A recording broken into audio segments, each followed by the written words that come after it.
నాగేశ్వర్ గారు, ఎన్నికల అంకంలో, ఎన్నికల ప్రక్రియలో మేనిఫెస్టో విడుదల అంకం ఈరోజు ముగిసింది. టీడీపీ ఈరోజు మేనిఫెస్టోను విడుదల చేసింది.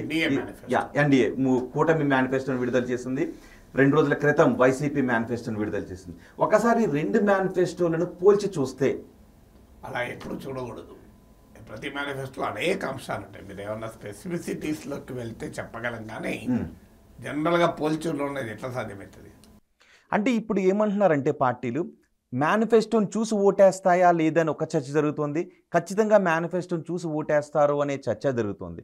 జగన్ అంటూ ఉన్నారు, మేము చెప్పిందే మేనిఫెస్టోలో పెట్టాము, దాన్ని 99% అమలు చేశామని.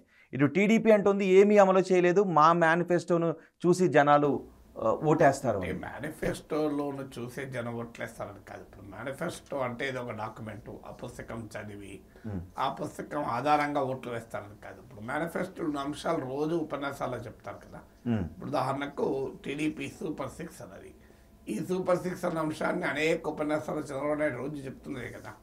అందువల్ల మేనిఫెస్టో అనేది ఏదో ఒక ఐసోలేటెడ్గా ఎక్స్క్లూజివ్గా చూడకూడదు. మేనిఫెస్టో రోజు ప్రజల డొమైన్లో రాజకీయ పార్టీలు చెప్తూ ఉంటాయి, కార్యకర్తలు ప్రచారం చేస్తుంటారు, జనులకి సోషల్ మీడియా ద్వారా వెళ్తూ ఉంటుంది, రకరకాల ఛానల్ ద్వారా ఆ మేనిఫెస్టో అంశాలు వెళ్తూ ఉంటాయి. మేనిఫెస్టో దాని పేరు ఉండొచ్చు, ఉండకపోవచ్చు. మేనిఫెస్టోలో 1,00,000 ఉంటాయి. ఆ 1,00,000 అంశాలు అన్నీ కూడా రోజు ప్రజల్లోకి తీసుకెళ్తూ ఉంటారు. అందువల్ల మేనిఫెస్టో పర్సే అదొక డాక్యుమెంట్, అదొక పుస్తకం. ఆ పుస్తకాన్ని ప్రజలందరికీ పంచితే ఆ పుస్తకాన్ని అధ్యయనం చేసి ప్రజలు ఓటేస్తారని లేకపోవచ్చు. కానీ అదే సమయంలో మేనిఫెస్టోలు ఉన్నవే కదా, హామీలన్నా పథకాలన్నా ఏ పేరైనా చెప్పండి, అవన్నీ రోజు పొలిటికల్ డిబేట్లో పబ్లిక్ డొమైన్లో ప్రచారంలో ఉంటాయి కదా. అంటే మేనిఫెస్టో ఎంతవరకు ప్రభావితం చేస్తుంది ప్రజలపైన? ఎన్నికల్లో ఓట్లు వేసడానికి అనేక ఫ్యాక్టర్స్ కారణమైతే, ఏ ఒక్క ఫ్యాక్టర్ కారణం లేదు. ఏ ఒక్క ఫ్యాక్టర్కి ఇంత పర్సెంటేజ్ ప్రభావం ఉంటుందని ఎవరు చెప్పలేడు. సో ఒక ప్రభుత్వము, అధికారంలో ఉన్న ప్రభుత్వం పట్ల సంతృప్తి లెవెల్ ఏ స్థాయిలో ఉంది, ప్రతిపక్షాలు చేసేటువంటి పార్టీ ఎంత మేరకు ప్రజలు విశ్వసిస్తున్నారు, వివిధ పార్టీలకు ఉన్న లాయల్ ఓటు బేస్ ఎంత, వివిధ సామాజిక వర్గాలు ఏ రకంగా ఓటు వేస్తున్నాయి, ఇలాంటి అనేక అంశాలు, అభ్యర్థులు అక్కడ స్థానికంగా ఉన్న అభ్యర్థుల మంచి చెడులు ఇవన్నీ ఉంటాయి. ఉదాహరణకు టీడీపీ మేనిఫెస్టో ఎంత దరిద్రంగా ఉన్నా కమ్మాలైతే 70% ఓట్లేస్తారు, తిట్టుకుంటేనే ఓట్లేస్తారు. వైసీపీ మేనిఫెస్టో ఎంత దరిద్రంగా ఉన్నా 70% రెడ్లు ఓట్లేస్తారు. సో ఇప్పుడు కమ్మలు అటు టీడీపీకి, రెడ్లు ఇటు వైసీపీ ఓటేసాడు, మేనిఫెస్టో సంబంధం లేదు.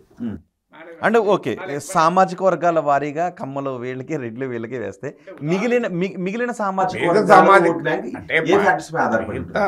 అంటే ఇది ఒక్క ఫ్యాక్టర్ ఎప్పుడు ఉండదు. మేనిఫెస్టో ఒకటి, పార్టీ లాయాలిటీ ఒకటి, ఉన్న ప్రభుత్వం పైన ఉన్నటువంటి విశ్వాసము, ప్రత్యామ్నాయంగా ముందుకు వస్తున్న అపోజిషన్ ఇచ్చే కాన్ఫిడెన్స్, ఎన్నికల్లో ఉండేటువంటి వివిధ పార్టీల కలయికలు, కలిసినప్పుడు పొత్తులు కలిసినప్పుడు ఓట్ ట్రాన్స్ఫర్లు అవుతాయా లేవా, వివిధ సామాజిక వర్గాల మూమెంట్ ఎలా ఉంది, స్థానికంగా ఉండేటువంటి నాయకుల మూమెంట్ ఎలా ఉంది, ప్రజల మూడ్ ఎలా ఉంది, ఇలాంటి ఒక అనేక ఫ్యాక్టర్స్ ఆధారంగా ప్రజలు ఓట్లేస్తారు. ఒకటే దాని ఆధారంగా ఎప్పుడు ఓట్లేరు. అంటే ఏపీలో ఏ ఫ్యాక్టర్ బలంగా ఉందంటారు? ఇప్పుడు నేను చెప్పిన ప్రతి ఫ్యాక్టర్ బలంగా ఉంటుంది. ఇప్పుడు కూడా ఏపీ అనే కాదు, నేషనల్ ఎలక్షన్ స్టడీస్ కూడా చెప్తున్నది ఇదే. ఒకటి, ఆయా పార్టీ లాయాలిటీ ఉంటుంది. 2, అభ్యర్థి లాయాలిటీ ఉంటుంది. 3వది ప్రభుత్వ పనితీరు, ఇప్పుడున్న అధికారంలో ఉన్న ప్రభుత్వాన్ని మళ్ళీ అధికారం ఇవ్వాలా వద్దా అనే పనితీరు. ఇలాంటి అనేక పొలిటికల్ ఫ్యాక్టర్, ఎమోషనల్ ఫ్యాక్టర్స్ ఉంటాయి. స్ట్రాటజిక్ ఓటింగ్, వ్యూహాత్మకంగా ఓటు వేసేవాళ్ళు ఉంటారు, ఒకరి మీద ఒక్కపోతే ఇంకోరు ఓటేసేవాళ్ళు ఉంటారు. సో ఇలాంటి ఒక ఫ్యాక్టర్ని ఎప్పుడు చెప్పలేము. ఓకే, ఇప్పుడు మొన్న కర్ణాటక ఎలక్షన్స్ తీసుకున్నా, తెలంగాణ ఎలక్షన్స్ తీసుకున్నా, అక్కడ ఇచ్చిన 5 గ్యారంటీలు, ఇక్కడ ఇచ్చిన 6 గ్యారంటీలు వర్కౌట్ అవుతాయి అని చెప్పారు, వర్కౌట్ అయ్యాయి అని కూడా చెప్పారు. అందులో భాగంగానే మన కాంగ్రెస్ కూడా న్యాయపత్రం రిలీజ్ చేసింది, కొన్ని గ్యారంటీలు 25 గ్యారంటీల వరకు ఇచ్చుకుంటూ. ఇప్పుడు టీడీపీ కూడా 6 హామీలు షణ్ముఖ వ్యూహం అని చెప్తుంది. సో ఇది టీడీపీకి కొంత కలిసి వచ్చే అంశంగా చూడొచ్చా? అంటే పథకాలు ఓట్లు తేవా అంటే తెస్తాయి, పథకాలు డెఫినెట్గా ప్రజలను ఆకర్షిస్తాయి. కానీ పథకాలే అధికారం తెస్తుందా? పథకాలే అధికారం తెస్తానంటే అసలు ఈ దేశంలో అధికార పార్టీ గెలవాలి ఎప్పటికీ. ఇక్కడ పథకాలు అమలు చేస్తుంటాయి. మనకు తెలంగాణలో ఉదాహరణ ఉంది, కేసీఆర్ పథకాలు అమలైన గ్రామీణ ప్రాంతాల్లోనే బీఆర్ఎస్ ఓడిపోయింది. మీకు చంద్రబాబు నాయుడు 2009లో, మీకు రాజశేఖర రెడ్డి ఏమో నేను ఏ కొత్త హామీ ఇవ్వను, ఇంకో 7 గంటల విద్యుత్ 9 గంటలు చేస్తాను, నేను కొత్తగా ఏ హామీ ఇవ్వనో నేను ఎన్నికకపోయాను. చంద్రబాబు నాయుడు ప్రతి ఒక్కరికి 2,000 రూపాయలు ఇస్తానని ప్రామిస్ చేశాడు. మరి 2,000 రూపాయలు వస్తే ప్రజలు ఓట్లేయలేదు కదా. సో ఇది 2009 అనుభవం నేను చెప్పేది. అందువల్ల రాజకీయ పార్టీలు ఇచ్చేటువంటి హామీలు కూడా ఒక పొలిటికల్ కాంటెక్స్ట్లో ప్రభావితం చేస్తాయి. ఆ పథకాలు ఈ నాయకుడు ఇస్తాడా లేడా అనేటువంటి విశ్వాసం, ఇప్పుడున్న ప్రభుత్వం చేస్తున్న పనిపైన లెవెల్స్ ఆఫ్ సాటిస్ఫాక్షను, ఈ ఫ్యాక్టర్స్ ఇప్పుడు కేసీఆర్ ప్రభుత్వ వ్యవహారాలపైన వ్యతిరేకత ఉండడం వల్ల ఆయన పథకాల ప్రభావం వల్ల ఓట్లు అధికారం లేకపోయింది. ఆ మేరకు 37% ఓట్లు వచ్చాయంటే ఆ పథకాల ప్రభావం ఉంటేనే వచ్చాయి, లేకపోతే ఎందుకు వస్తాయి. కానీ అదే అధికారాన్ని నిలబెట్టుకోలేకపోయింది అంటే జనరల్ పొలిటికల్ మూడ్ వ్యతిరేకంగా ఉంది. అందువల్ల ఒక రాజకీయ మూడ్ ఎలా ఉంది అనే అంశాన్ని నేపథ్యంలో ఈ పథకాల ప్రభావం ఉంటుంది. ఇప్పుడు మీరు ఏపీలో అంటే మీరు కూలంకుషంగా గ్రాస్ రూట్ లెవెల్లోకి వెళ్ళి మీరు విశ్లేషించగలుగుతారు కాబట్టి, రాజకీయాలను అవసోపన పట్టారు కాబట్టి, ఏపీలో జనరల్గా ఉన్న మూడ్ని మనం ఎలా అర్థం చేసుకోవచ్చు? చాలా టైట్గా ఉంటుంది, చాలా సీరియస్ కంటెస్ట్ ఉంటుంది. ప్రభుత్వం పట్ల కొన్ని విషయాల్లో అసంతృప్తి ఉన్నమాట నిజం, అభివృద్ధి జరగలేదని.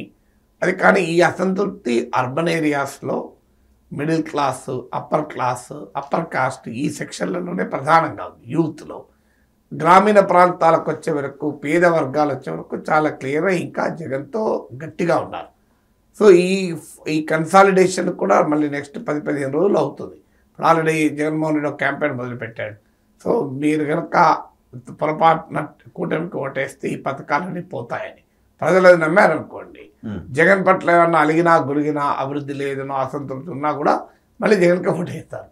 ఎందుకంటే మాకు ఉదాహరణకు పథకాలు వచ్చాయని ఆనందం ఉంటుంది, రోడ్డు పడలేదు అని బాగా అసంతృప్తి ఉంటుంది. ఈ రెండింటిలో ఏది డామినేట్ చేసి ఓటుకు వస్తుంది? మీకు మొదట్లో రోడ్డు వేయలేదు అన్న అసంతృప్తే కనబడుతుంది. కానీ ఒక స్టేజ్కి వచ్చే వరకు ప్రజలు బేరీ చేసుకుంటారు. రోడ్డు రాలేదు అన్న అసంతృప్తి ఉన్నా పథకాలు వచ్చాయి కదా, సో పథకాలు వచ్చాయనేది పైచేయి సాధించితే జగన్ కోటేస్తారు. లేదు రోడ్డు రాలేదన్న అసంతృప్తి ఉంటే వైసీపీకి కాకుండా ఇతరులకు కోటేస్తారు. అందువల్ల అసంతృప్తి ఉన్నంత మాత్రానే అది వ్యతిరేక ఓటుగా మారుతుందని ఎవరూ చెప్పలేరు. ఆ అసంతృప్తిని సంతృప్తికర అంశాలు కూడా ఉంటాయి. అందువల్ల లెవెల్స్ ఆఫ్ సాటిస్ఫాక్షన్ ఉంటుంది, లెవెల్స్ ఆఫ్ డిస్సాటిస్ఫాక్షన్ ఉంటుంది. రెండింటిని బేరీజ్ వేసుకుంటారు. అంటే ఉదాహరణకు రోడ్డు రాలేదు నా అసంతృప్తి ఇంతకుముందు చెప్పినట్లు, కానీ అదే సమయంలో మాకు ఇన్ని డబ్బులు వచ్చాయి కదా, అకౌంట్లో డబ్బులు వేశారు, పథకాలు అమలైనాయి కదా, సో పోనీయండి రోడ్డు రాలేదు అనుకుని కోపం ఉన్న అసంతృప్తి ఉన్నా మళ్ళీ పథకాలు కనుక పైచేసి సాధించారు ఇదే కొట్టేస్తారు. లేదు పథకాలు వచ్చినా మాకు రోడే ముఖ్యం అనుకున్నారు అనుకోండి, అప్పుడు వ్యతిరేకం కొట్టేస్తారు. అందువల్ల అసంతృప్తి అనేది కూడా స్లోగా ఎలక్షన్ ఓటింగ్కి వచ్చే వరకు క్లారిటీ వస్తుంది, కన్సాలిడేట్ అవుతుంది. సో అందువల్ల ఇటు అటు ఫర్దర్ కన్సాలిడేషన్ అయ్యేటువంటి అవకాశం ఉంటుంది. యాజ్ ఆఫ్ టుడే గ్రామీణ ప్రాంతాల్లో పేద వర్గాలు ఆ తేడా క్లియర్గా ఉంది. అందుకే జగన్మోహన్ రెడ్డి క్లాస్ వార్ అంటాడు చూడు. సో క్లాస్ వార్ అనడంలో ఏంటంటే upper caste, upper class, urban వీళ్ళలో కొంత వ్యతిరేకత, అసంతృప్తి ఉన్నమాట నిజం. కానీ అదే సమయంలో గ్రామీణ ప్రాంతాల్లో, పేద వర్గాల్లో, లోయర్ మిడిల్ క్లాస్లో, సంక్షేమ పథకాల లబ్ధిదారుల్లో చాలా బలంగా వైసీపీ వెనకాల వాళ్ళు ఇప్పటికీ రాలేస్తున్నారు. సామాజిక వర్గాలు చూసినా కూడా టీడీపీ వైసీపీకి రెస్పెక్టివ్ కాస్ట్లు ఎలాగ ఉన్నాయి. టీడీపీకి కమ్మాస్, వైసీపీకి రెడ్డిస్. వీటితో పాటు అప్పర్ కాస్ట్లో మీకు ఎన్డీఏ వైపు ఉంటే డౌన్ ట్రాడెన్ మైనారిటీలు, ఎస్సీలు, ఎస్టీలు, వెనుకబడిన కులాలు చాలా క్లియర్గా జగన్తో ఉన్నారు. అందుకే జగన్మోహన్ రెడ్డి నా ఎస్సీ, నా ఎస్టీ, నా బీసీ, నా మైనారిటీ అంటుంటాడు చూడండి. దాన్ని అనడంలో ఉద్దేశం అది, వాళ్ళని మోన్ చేసుకోవాలనేటువంటి ఒక ప్రయత్నం మొదలవుతుంది. సో అందువల్ల కాస్ట్ అండ్ క్లాస్గా తీసుకుంటే హయ్యర్ లెవెల్గా ఉన్న కాస్ట్ అండ్ క్లాస్ ఏమో క్లియర్గా విత్ అసంతృప్తి ఉన్నారు. లోయర్ లెవెల్ ఉన్న కాస్ట్ అండ్ క్లాస్ ఏమో స్టిల్ ఫర్మ్లీ విత్ జగన్. అంటే ఏపీలో ఉన్న అప్పర్ క్యాస్ట్కి చెందిన వాళ్ళు బీజేపీ వైపు ఉండటానికి అవకాశం ఉంటుందా? ఏపీలో సాధారణంగా ఇప్పటివరకు బీజేపీకి అంత అంటే బీజేపీ వేరు, టీడీపీ వేరు కాదు కదా. బీజేపీ టీడీపీ కలిసి పోటీ చేసినప్పుడు ఆ చర్చ ఎక్కడ వస్తుంది? బీజేపీకి ఆంధ్రప్రదేశ్లో కొత్తగా ఏమున్నదని అనుకోను. అఫ్కోర్స్ దేశవ్యాప్తంగా బీజేపీ హిందుత్వ ప్రభావంతో బ్రాహ్మణ వైశ్య ఓటర్లు కొంత బీజేపీ ముగ్గురు. ఇక్కడ బీజేపీ ఇష్యూ కానే కాదు. ఇక్కడ ఆంధ్రప్రదేశ్కి వచ్చేవరకు టీడీపీ, జనసేన, బీజేపీ కలిసి పోటీ చేస్తున్నాయి కనుక కూటమి ఓటనే ఉంటారు తప్ప బీజేపీ ఓటని చెప్పలేదు కదా. కానీ ఈరోజు మేనిఫెస్టోలో ఒక అంశం కనిపించింది, బీజేపీ ప్రతినిధి మేనిఫెస్టోని కనీసం ఆయన చేత్తో కూడా తీసుకోలేదు, మాకు నేషనల్ మేనిఫెస్టో ఉందని చెప్పారు. అంటే భారతీయ జనతా పార్టీ సాధారణంగా ఎన్డీఏ భాగస్వాములతో కలిపి మేనిఫెస్టోని విడుదల చేయరు. వాళ్ళ పార్టీ మేనిఫెస్టో ఉంటుంది. సో వివిధ రాష్ట్రాలు వివిధ పార్టీలతో పొత్తు పెట్టుకుంటారు. సో అందుకే ఇక్కడ ఇప్పుడు బీజేపీ ఓన్ చేసుకోవాల్సిన అవసరం ఉంది. బీజేపీ ఓన్ చేసుకుంటుందా ఈ మేనిఫెస్టోలో? ఇప్పుడు ఎందుకంటే ఇందులో ఉదాహరణకు కేంద్ర సాయం ఈ పథకాల అమలుకు తీసుకుంటామన్నారు. మరి కేంద్రం సాయం చేస్తుంది ఎవరు చెప్పాలి? ఇప్పుడు అధికారంలోకి వస్తే బీజేపీ రావాలి. ఎక్కడన్నా మోడీ చెప్పాడా? ఇప్పుడు ఒక రాష్ట్ర ప్రభుత్వం అమలు చేసే పథకాలను కేంద్రం తీసుకుంటుంది ఎక్కడున్న బాధ్యత. ఈ మేనిఫెస్టోలో కేంద్రం సాయంతో అమలు చేస్తారు. ఎందుకంటే ఈ మేనిఫెస్టోలో ఇప్పటిదాకా టీడీపీ చెప్పింది ఏంటంటే జగన్మోహన్ రెడ్డి ఖజానాను లూటీ చేశాడు, ఆర్థికంగా దివాలా తీశాడు, డబ్బులన్నీ పంచడం బటన్ నొక్కడం తప్ప ఇంకేమీ చేయడం లేదు. ఈ బటన్ నొక్కడం వల్ల ఖజానా ఖాళీ అయింది, ఆంధ్రప్రదేశ్ శ్రీలంక అవుతుంది, ఇవన్నీ చెప్పారు. ఇప్పుడు చంద్రబాబు నాయుడు అంతకన్నా ఎక్కువ ఇస్తానని చెప్తున్నాడు. ఉదాహరణకు పెన్షన్లు 4,000, వికలాంగులకు 6,000, బీసీలకైతే 50 ఏళ్ళకే పెన్షన్. ఇలా ప్రతి అంశంలోనూ కూడా వాలంటీర్లకు జగన్మోహన్ రెడ్డి 5,000 ఇస్తే అంతకుముందు వాలంటీర్ వ్యవస్థ ఎందుకు అన్నారు, ఇప్పుడు 10,000 ఇస్తామంటున్నారు. జగన్మోహన్ రెడ్డి అమ్మ దీవెన, తల్లి జగనన్న మాతృ దీవెన అనే పథకం పెడితే అది ఒక్క కుటుంబంలో ఒక బిడ్డకు అంటే లేదు, మేము ప్రతి బిడ్డకి ఇస్తాం, 2 కాదు 3 కాదు 4 ఎంతమంది కానీ 4 మందికి ఇస్తాం అని నాకు మాతృవందనలో పేరు మార్చారు. అంటే జగన్మోహన్ రెడ్డి పథకాలను కాస్తంత యాడ్ చేసి ఇంక్రిమెంటల్గా ఈ సూపర్ 6లో పెట్టారు. మీరు గమనిస్తాండి కూడా. అంటే ఒకవైపు టీడీపీకి ఒక పెద్ద క్వశ్చన్ ఏంటంటే, మీరే జగన్మోహన్ రెడ్డి పథకాల వల్ల రాష్ట్రం దివాలా తీస్తుంది అంటున్నారు. మరి మీరు అంతకన్నా ఎక్కువ పథకాలు ఎట్లా అమలు చేస్తారు? ఇప్పుడు కొన్ని పథకాలు జగనన్న చంద్రబాబున చేయాల్సిందే. ఇప్పుడు ఆరోగ్యశ్రీ జగన్మోహన్ రెడ్డి తండ్రి రాజశేఖర రెడ్డి ప్రవేశపెట్టిన స్కీమ్, అది ఇప్పుడు కూడా కొనసాగుతుంది. ఇప్పుడు దీంట్లో ఆరోగ్య బీమా, ఆరోగ్యశ్రీ అనే పదం వాడలే కానీ 25 లక్షల వరకు ఆరోగ్య బీమా ఇస్తానన్నాడు. సో ఎవరొచ్చినా ఇవ్వాల్సిందే. ఫీజు రియంబర్స్మెంట్ ఎవరొచ్చినా ఇవ్వాల్సిందే. పెన్షన్లు ఎవరొచ్చినా ఇవ్వాల్సిందే. సో ఇవన్నీ ఇచ్చుకుంటూ అదనంగా సూపర్ 6లు సూపర్ 7 అమలు చేశారనుకోండి, మరి డబ్బులు ఎక్కడికి వస్తాయి? సో ఆ డబ్బులు రావడానికి సంపద సృష్టిస్తామని వేగ్గా చెప్తున్నాను. సో ఎలా సంపద సృష్టిస్తాం? మీ జీడిపి ప్రొజెక్షన్స్ ఏంటి? ప్రభుత్వ ఆదాయ వనరుల ప్రొజెక్షన్ ఏంటి? డైరెక్ట్ ట్యాక్సెస్లో వాటా పెరుగుతుందా, ఇండైరెక్ట్ పెరుగుతుందా, అవన్నీ ఏమీ చెప్పడం లేదు.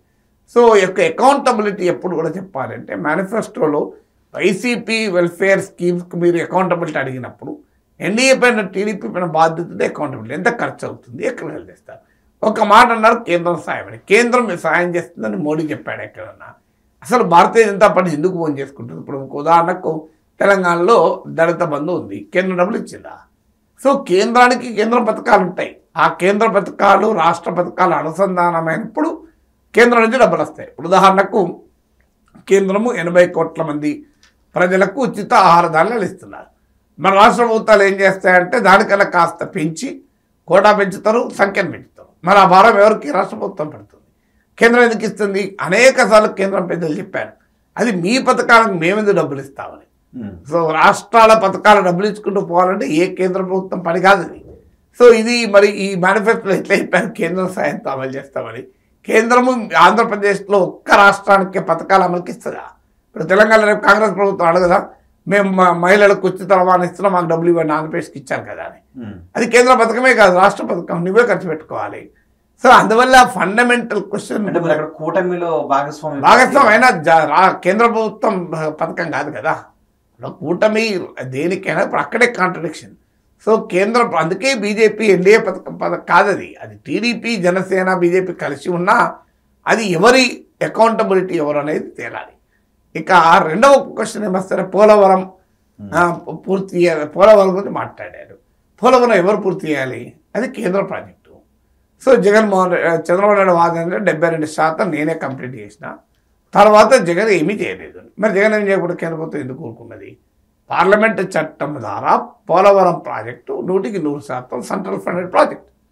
మరి ఈ సెంట్రల్ ఫండెడ్ ప్రాజెక్టును మరి ఎందుకు అమలు చేస్తలేదు? అమలు చేయకపోతే జగన్మోహన్ రెడ్డి ప్రభుత్వం అమలు చేయకపోతే కేంద్రం తీసేసుకోవాలి. కేంద్రం ఎందుకు తీసుకోలేదు? వాస్తవం ఇదే, కేంద్రం ఎందుకు తీసుకోలేదని అడుగుతున్నాం.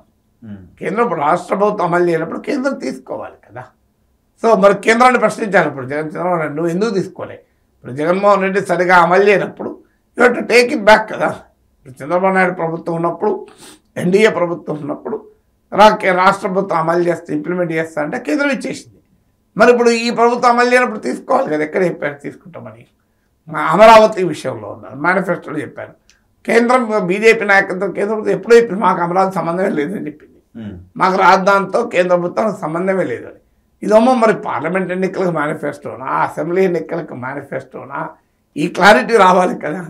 సో అందువల్ల వైసీపీ మేనిఫెస్టోను ప్రశ్నించినప్పుడు టీడీపీ మేనిఫెస్టో కూడా ఈ క్వశ్చన్ అనివార్యంగా వస్తాయి కదా. మీరు మళ్ళీ ఆశంతా సూపర్ 6 పైన కదా, వాళ్ళు నవరత్నాల మీద ఆశలు పెట్టుకుంటూ అధికారంలోకి వచ్చారు, మీరు సూపర్ 6 అంటారు.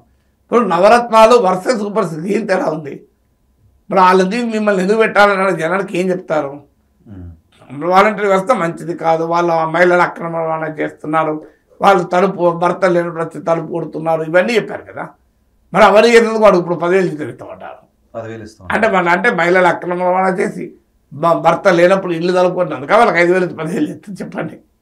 సో ఈ గందరగోళం నుంచి మొదలు బయటపడాలండి. స్పష్టంగా ఏం చేస్తారు, కేంద్రం ఏం చేసింది? ఇప్పుడు 10 ఏళ్ళు ఇది విభజన జరిగి, ఆంధ్రప్రదేశ్కి విభజన చట్టంలోనే ఏమైనా ఇచ్చిందా? Railway zone, Visakha railway zone ఇచ్చిందా? కడప స్టీల్ ప్లాంట్ వచ్చిందా? మీకు ఇండస్ట్రియల్ కారిడార్ల పరిశ్రమలు వచ్చాయా? పెట్రోకెమికల్ కాంప్లెక్స్ వచ్చిందా? మెట్రో వచ్చిందా విజయవాడ వైజాగ్? మరి ఇప్పుడు కేంద్రం 10 ఏళ్ళుగా ఎందుకు చేయలేదు? దీంట్లో ఎక్కడో కానీ మేనిఫెస్టోలో ఆన్సర్ ఉండాలి కదా. సో ఆ ప్రశ్న ఉత్పన్నం అవుతుందా కదా. సో అందువల్ల మేనిఫెస్టో ప్రకటించడంతో సరిపోదు, దాని నుంచి వచ్చేటువంటి ప్రశ్నలు. ఇప్పుడు బీజేపీ ముస్లిం రిజర్వేషన్ రద్దు చేస్తూ ఉంటుంది, మరి టీడీపీ దాన్ని అంగీకరిస్తుందా? చంద్రబాబు నాయుడు హామీ ఇస్తున్నాడు, లేదు బీజేపీ ముస్లిం రిజర్వేషన్ చేయదు, నేనే గ్యారెంటీ అంటాడు. నీకు చెప్పి చేస్తుందా బీజేపీ? అప్పుడు వాజ్పేయి ప్రభుత్వానికి మద్దతు ఇచ్చిన సమయం వేరు, ఇప్పుడు సమయం వేరు కదా. అప్పుడు టీడీపీ మీద ఆధారపడి ఎన్డీఏ ప్రభుత్వాలు లేవు కదా. మరి ముస్లిం రిజర్వేషన్లు ఉంటాయి, ఉన్నాయి. ఈ మేనిఫెస్టోలు చెప్పాలి కదా, ముస్లిం రిజర్వేషన్లు కంటిన్యూ అవుతాయని చెప్పిండా. సో ఈ క్వశ్చన్ అన్నీ రాక తప్పదు కదా. సో అంటే ఒకవేళ కూటమి అధికారంలోకి వచ్చినా బీజేపీ నుంచి మేనిఫెస్టోను అమలు చేయడానికి కేంద్రం నుంచి ఎట్టి పరిస్థితుల్లో సపోర్ట్ ఉండే అవకాశం అసలు కేంద్ర విధానం ఒక రాష్ట్ర ప్రభుత్వం అధికార పార్టీ ఇచ్చే మేనిఫెస్టో కేంద్రానికి ఏ సంబంధం? కేంద్రం ఎందుకు డబ్బు? మోడీ మేనిఫెస్టో ఉంటుంది, మోడీ మేనిఫెస్టో అమలుకు ప్రతి రాష్ట్ర ప్రభుత్వం డబ్బులు ఇస్తుందా? ఇప్పుడు మన దేశంలో 2 భిన్నమైన వ్యవస్థలు, కేంద్ర ప్రభుత్వం రాష్ట్ర ప్రభుత్వం. కేంద్ర ప్రభుత్వానికి కొన్ని స్కీమ్స్ ఉంటాయి, రాష్ట్ర ప్రభుత్వానికి కొన్ని స్కీమ్స్ ఉంటాయి. కేంద్ర ప్రభుత్వ స్కీమ్స్లోనే రాష్ట్ర ప్రభుత్వం కొంత వాటా పెట్టుకోవాలి. ఇప్పుడు మీద ఉపాధి హామీ ఉంది, కొంత వాటా రాష్ట్ర ప్రభుత్వం కూడా పెట్టుకోవాలి. సర్వశిక్ష అభియాన్, వాళ్ళ పథకాలు వాళ్ళకుంటే వీళ్ళ పథకాలు వీళ్ళకు ఉంటాయి కదా. ఓకే, ఒకసారి మన సంపద సృష్టి గురించి చూసుకుంటే ఇప్పుడు చంద్రబాబు కూడా అదే చెప్తున్నారు, ఈ పథకాలన్నిటినీ కూడా సంపదను సృష్టించి చేస్తాము. గతంలో హైదరాబాద్లో కూడా ఉమ్మడి ఆంధ్రప్రదేశ్ ఉన్నప్పుడు హైదరాబాద్లో కూడా సంపదను సృష్టించాము, ఇప్పుడు సెల్ఫ్ సస్టైన్డ్ క్యాపిటల్ని ఆంధ్రప్రదేశ్లో పెట్టగలిగాము. సో సంపద సృష్టి మీద చంద్రబాబుకు చాలా దూరదృష్టి ఉంది అంటున్నారు. సో సంపదను సృష్టించి వీటిని అమలు చేస్తామని అంటున్నారు. సంపద ఎట్లా సృష్టిస్తే ఎంత సృష్టిస్తారో గణాంకాలు ఉండాలి కదా. ఇప్పుడు 5 ఏళ్ళు మీరు అధికారంలో ఉన్నారు, ఈ 5 ఏళ్ళ పేరులో ఎంత సంపద సృష్టించారు?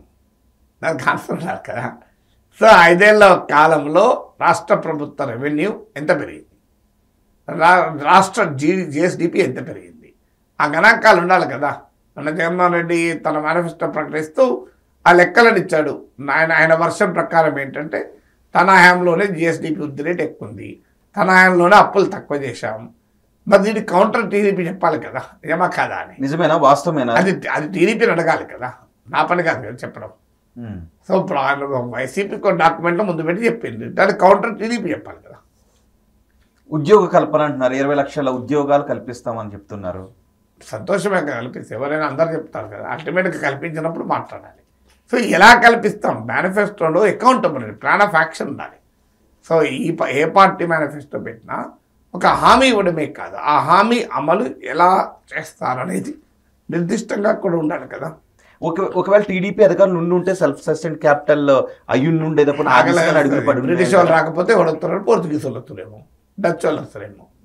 అయ్యి ఉంటే ఏమైతే అడుగులు నిజంగా సెల్ఫ్ సస్టైన్డ్ క్యాపిటల్ తీసుకునే పడ్డాయా? 5 ఏళ్లలో జరగలేదు. జరుగుంటే ఎందుకు ఇప్పుడు అమరావతి మార్చడానికి అవకాశం ఉండేది కదా.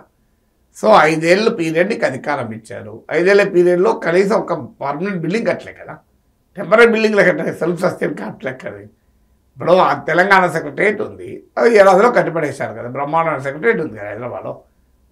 ఇంత వివాదం వచ్చింది, పాత సెక్రటరియట్ ఉండగా కొత్తది ఎందుకు, దాన్ని ఎందుకు కూరుస్తున్నారు, అవన్నీ పక్క పెట్టి కట్టడం మొదలు పెడితే 1 ఏళ్ళు అయిపోయింది. ఇలా పెద్ద పెద్ద కన్స్ట్రక్షన్లు కూడా చాలా ఫాస్ట్గా అవుతున్నాయి. 5 years is very long period కదా. 5 ఏళ్లలో ఎందుకు కట్టలేదు అన్నదానికి ఆన్సర్ లేదు టీడీపీ దగ్గర. సో ఏ ప్రభుత్వం 5 ఏళ్ళు అధికారంలో ఉంటుంది కదా, తెలిసి కూడా నీకు 5 ఏళ్లలో టాంజిబుల్గా పనిచేయకుండా నేను ఇంటాంజిబుల్గా చేస్తానంటే ఎట్లా కరెక్ట్ అవుతాను? నాకు 20 ఏళ్ళ 30 ఏళ్ళ ప్రణాళిక పెట్టుకుంటానంటే ఈ 30 ఏళ్ళ ప్రణాళిక పెట్టుకోవడం తప్పు కాదు. మళ్ళీ ఫైనల్గా దాన్ని 5 ఏళ్ళకి ఒకసారి మాత్రమే టార్గెట్ పెట్టుకోవాలి. అధికారం ఉండేది 5 ఏళ్ళే. 5 ఏళ్ళలో మీరు ఒక అసెంబ్లీ పర్మనెంట్ బిల్డింగ్ కట్టలేదు, సెక్రటేరియట్ పర్మనెంట్ బిల్డింగ్ కట్టలేదు, మీరు దేని పర్మనెంట్ హైకోర్టు పర్మనెంట్ బిల్డింగ్ కట్టలేదు, అన్ని టెంపరీ బిల్డింగ్లు కట్టారు. టెంపరీ బిల్డింగ్లు తర్వాత ఉపయోగపడే పడతాయి, కానీ ఇంకా ప్లాన్లు ఫైనల్ చేసుకుంటే దశలోనే ఉన్నారు కదా. ఇప్పుడు తెలంగాణ సెక్రటరీకి ఏమైంది, బ్రహ్మాండంగా ఉన్నది కదా, అట్లా బిల్డింగ్ ఎందుకు కట్టలేకపోయారు? కానీ చంద్రబాబు గురించి మాట్లాడేటప్పుడు, టీడీపీ గురించి మాట్లాడేటప్పుడు ఉమ్మడి ఆంధ్రప్రదేశ్లో చంద్రబాబు సృష్టించిన సంపద గురించి ఇప్పటికీ చెప్తూనే ఉంటుంటారు.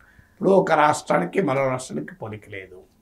హైదరాబాద్ చంద్రబాబు నాయుడు రాకముందే కాదు, అసలు ఉమ్మడి ఆంధ్రప్రదేశ్లో రాజధాని కాకముందు కూడా హైదరాబాద్ డెవలప్డ్ సిటీ. హైదరాబాద్ డెఫినెట్గా చంద్రబాబు నాయుడు హయాంలో ఐటీ రంగం అభివృద్ధి అయింది, సైబరాబాద్ ఈ ప్రాంత అభివృద్ధి అన్నమాట నిజం.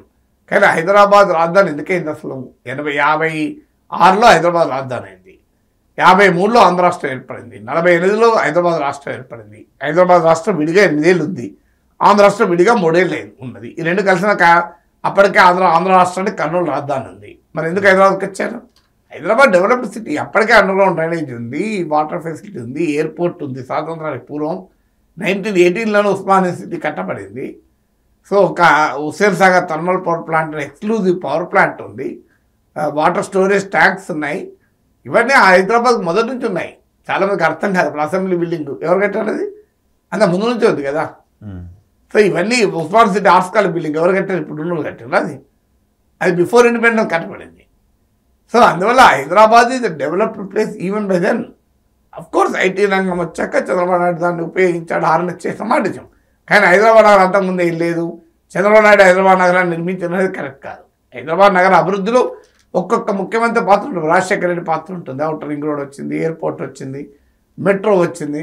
ఒక్కొక్క టైంలో ఒకటి వస్తూనే ఉంటుంది. ఇప్పుడు కొత్త ముఖ్యమంత్రి Revanth Reddy Musi river front develop చేస్తానంటున్నాడు, అలాగే శాటిలైట్ సిటీస్ నిర్మిస్తానంటున్నాడు, రీజనల్ రింగ్ రోడ్ చెప్తానంటున్నాడు. ఇలా process of development of Hyderabad is a continuous process. అందువల్ల హైదరాబాద్ చూపెట్టి ఆంధ్రప్రదేశ్లో ఓట్లాడడం అనేది ఆచరణలో కరెక్ట్ కాదు. ఆంధ్రప్రదేశ్ పరిస్థితులు ఆంధ్రప్రదేశ్కి ఉంటాయి కదా. ప్రతి రాష్ట్రానికి కొన్ని అడ్వాంటేజ్ ఉంటాయి, డిసడ్వాంటేజ్ ఉంటాయి. Hyderabad is a big advantage for Telangana. Andhra Pradesh తీర ప్రాంతం ఉంది, బ్రహ్మాండమైన 954 కిలోమీటర్ల తీర ప్రాంతం ఉంది. అది హైదరాబాద్కు, అది ఆంధ్రప్రదేశ్కు ఒక అడ్వాంటేజ్. దాన్ని ఆంధ్రప్రదేశ్ ఉపయోగించుకోగలగాలి.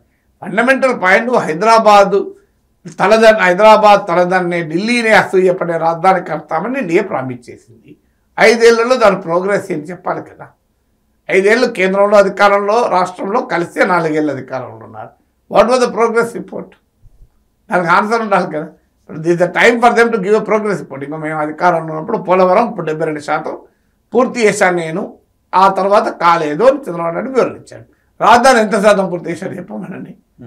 చెప్తే రాజధాని ఎంత శాతం పూర్తి చేస్తే జగన్మోహన్ రెడ్డి విధ్వంసం. నిజంగా చెప్పాలంటే చంద్రబాబు నాయుడు కనుక అమరావతి కట్టి ఉంటే జగన్మోహన్ రెడ్డి తరమయ్యేది కాదు మార్చడం. ఇప్పుడు 5 పర్మనెంట్ బిల్డింగ్లు అని వచ్చినాక ఎట్లా మారుస్తుంది జగన్ అయినా? ఎందుకంటే అవన్నీ తీసేది కొన్ని వేల కోట్ల రూపాయలు వేస్ట్ చేయలేదు కదా ఎవరు కూడా. అంటే నిజానికి ఒక పూర్తి స్థాయి రాజధాని నిర్మించడం 5 సంవత్సరాలు సాధ్యమయ్యే పని. పూర్తి స్థాయి రాజధాని అంటే ఏంటిది? What is, how do you define పూర్తి స్థాయి? లండన్ పూర్తి స్థాయి రాజధానా? ఢిల్లీ పూర్తి స్థాయి రాజధానా? ఏ పూర్తి స్థాయి రాజధాని అంటే ఏంటి? దానికి ఎంత ఇన్ని మీటర్లు ఉండాలి లెక్క ఉంది ఎక్కడన్నా? వాట్ ఈజ్ పూర్తి స్థాయి రాజధాని? ఇప్పుడు ఏదైతే టెంపరీ బిల్డింగ్స్ అంటున్నారో అవి కాదు, పూర్తి స్థాయి బిల్డింగ్స్. పూర్తి స్థాయి రాజధాని అంటే ఏంటి సార్? నాకు అర్థం కాని విషయం. పూర్తి స్థాయి రాజధాని హైదరాబాద్ పూర్తి స్థాయి రాజధానా? ఆ పూర్తి స్థాయి రాజధాని అయితే కోకాపేట ఇప్పుడు ఎందుకు డెవలప్ అవుతుంది? మోకిల్లా శంకరపల్లి ఎందుకు డెవలప్ అవుతుంది? మరి పూర్తి స్థాయి రాజధాని పూర్తి స్థాయి రాజధాని కాదు అని అన్నప్పుడు అమరావతినే ఉంచవచ్చు. 3 రాజధానికి ఇప్పటికీ కట్టుబడి ఉన్నాము అని అనడం దేనికి? వారి అమరావతిలో ఏం జరగలేదు కదా. ఇప్పుడు పూర్తి స్థాయి రాజధాని అంటూ ఏది ఉండదు.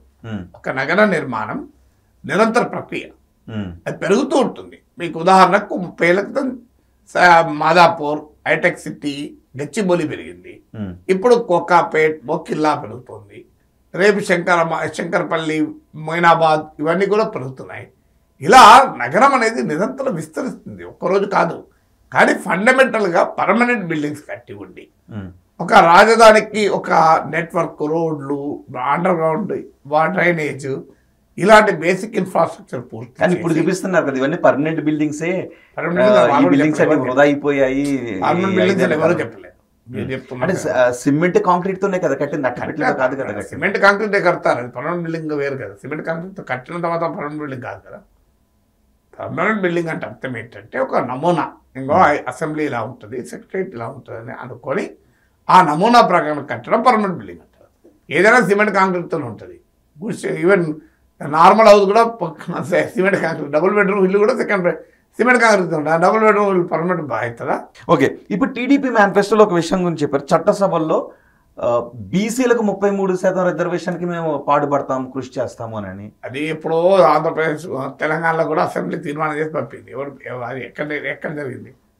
నరేంద్ర మోడీ ప్రభుత్వమే బీసీ మహిళలకు కూడా ఇవ్వలేదు కదా. ఇప్పుడు మహిళలకు 300 రిజర్వేషన్లు ఇచ్చినప్పుడు పెద్ద డిమాండ్ వచ్చింది బీసీ సబ్ కోటా ఇవ్వాలి అని. ఆ డిమాండ్ మోడీ ప్రభుత్వం పార్లమెంట్లో మహిళా రిజర్వేషన్ లేదు కదా.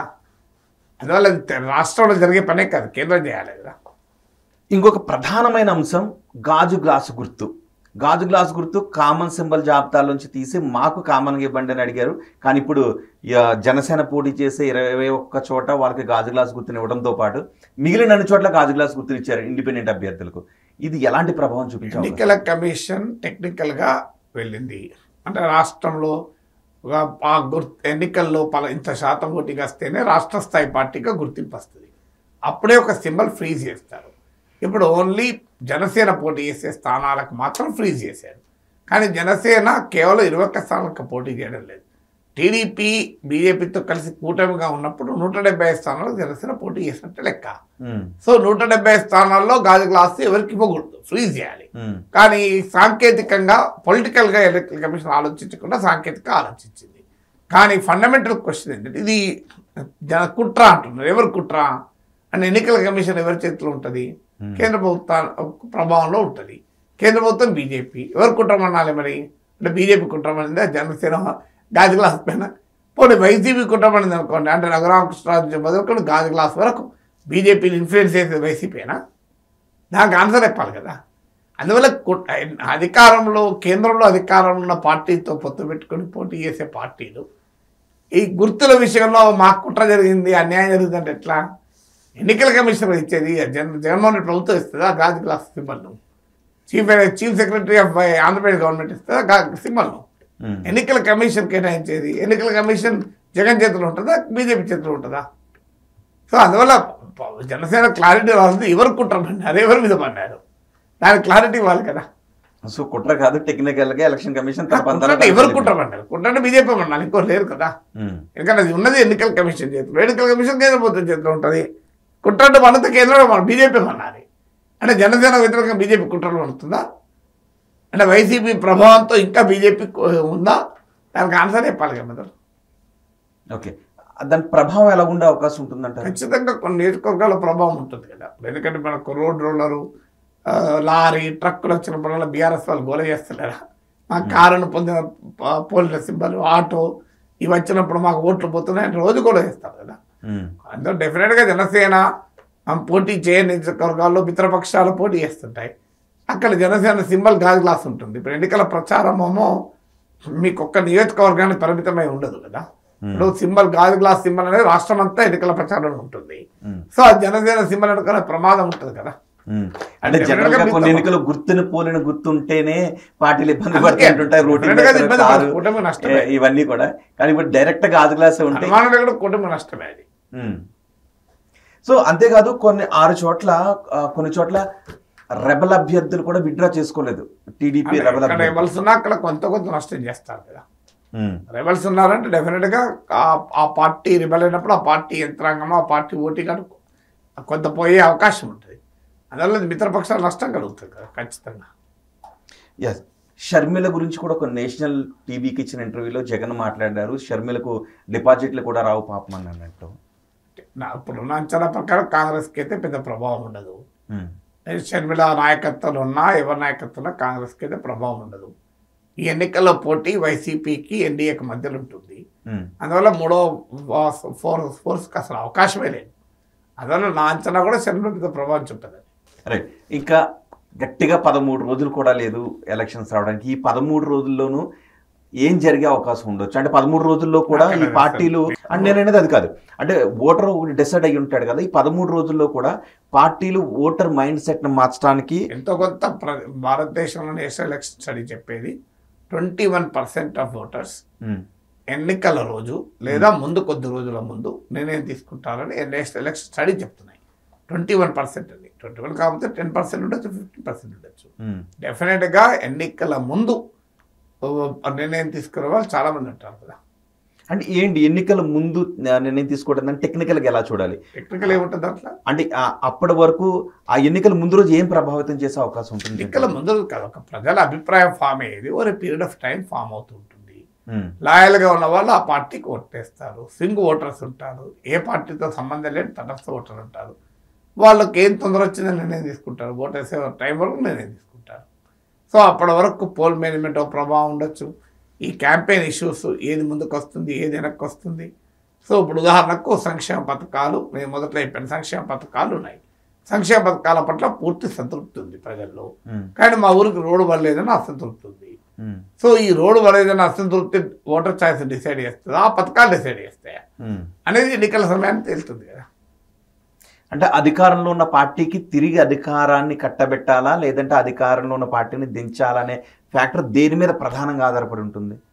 అనేక అంశాలపైన ఉంటుంది, ఒక్క అంశం పైన ఉండదు మిత్ర. ఇప్పుడు ఎన్నిసార్లు చెప్పినా మీరు అర్థం చేసుకోకపోతుంది ఏం చేయాలి. ఏది ఒక్క ఫ్యాక్టర్ పైన ఉండదు ఎన్నికల ప్రభావం అనేది. నమస్తే అండి. ఇది వ్యాపారం గురించి కాదు, ఓటు గురించి. ఎన్నికల్లో ఓటు వేయడం మన హక్కు మాత్రమే కాదు, కర్తవ్యం. ఎంతో మంది మహా నేతలు శ్రమించి ప్రాణత్యాగం చేసి ఈ అవకాశాన్ని మనకిప్పించారు. అందరూ ఓటు వేద్దాం, ఎందుకంటే ఓటు హక్కు ఊరికే రాదు. నా ఓటు ఎవరికో తెలుసా? అది సీక్రెట్ అండి.